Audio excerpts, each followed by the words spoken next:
really dangerous if you really think about it. You know, when you come up, you can't see the cars coming, especially if you're turning in this lane. I think a roundabout here would be a really good idea. Well, if you really wanted to put a roundabout here, you should contact your local state legislator and propose a bill to make one. Bill project, scene 1, take 5.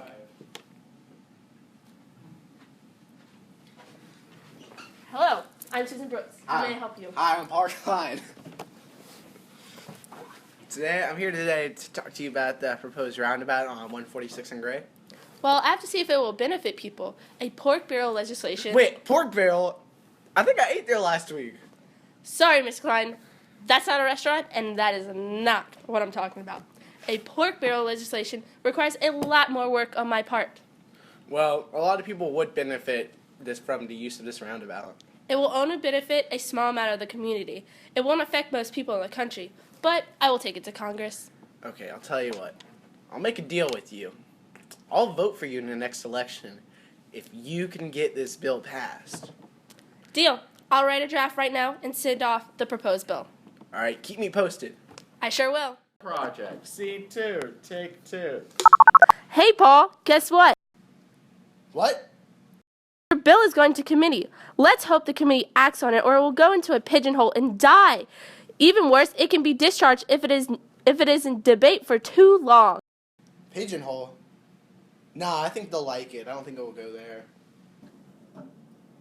Bill project, scene 3, take 1, action. H.R. 1738 to the House of Representatives, first read of 3. This bill proposes to place a roundabout on 146 and Gray.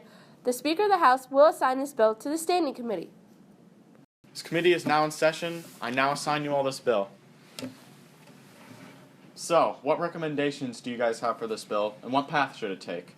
I feel that this bill is super reasonable, and it should be passed on to other committees. I think that the roundabout on 146 and Gray would be a great idea because it would lower electricity costs, lower emissions, and in addition, this greatly reduce traffic in that area. Finally, this would greatly improve the Carmel-Westfield community area. All right, well, let's get this bill to get marked up. Bill project, scene 4, take Uno. 1, action.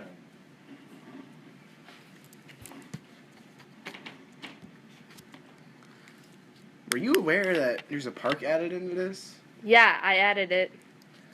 We don't have the money for that. Hello, it's Carmel. Okay. Fine. We can keep it. All right. We should debate. We should dab. Take 2. Okay, we have to schedule this bill on the calendar. Do you think the 26th of May would be a good day? Yes, that's a great day. We should debate about this in a day or two with no amendments involved. All right, since we have come to an agreement, let's bring it to the floor. For H.R. 1738, for the second read to the House of Representatives. Wait a second. Someone added a park to the bill. I wonder who added a rider. Those things never go along with the bill, and they are not even similar. Some girl named Heather added it earlier in the process, but I think it's fine. We could just keep it.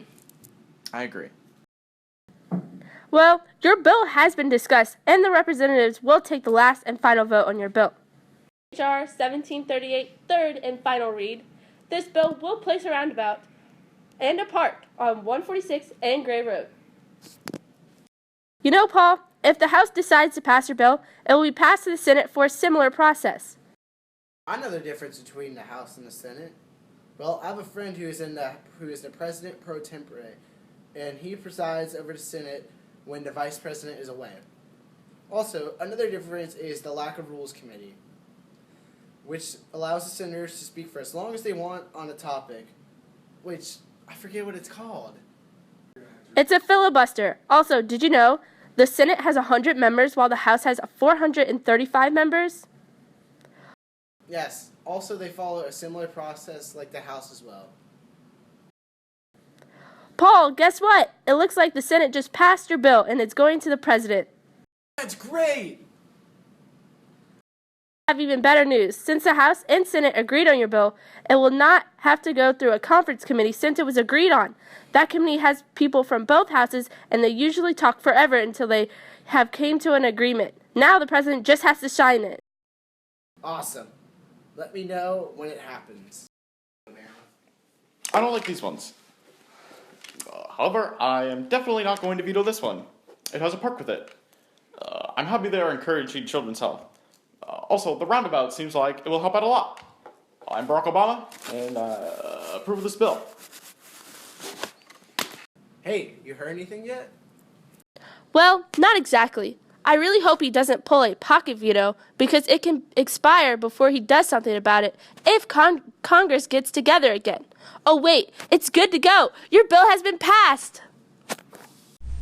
My bill passed? Woo!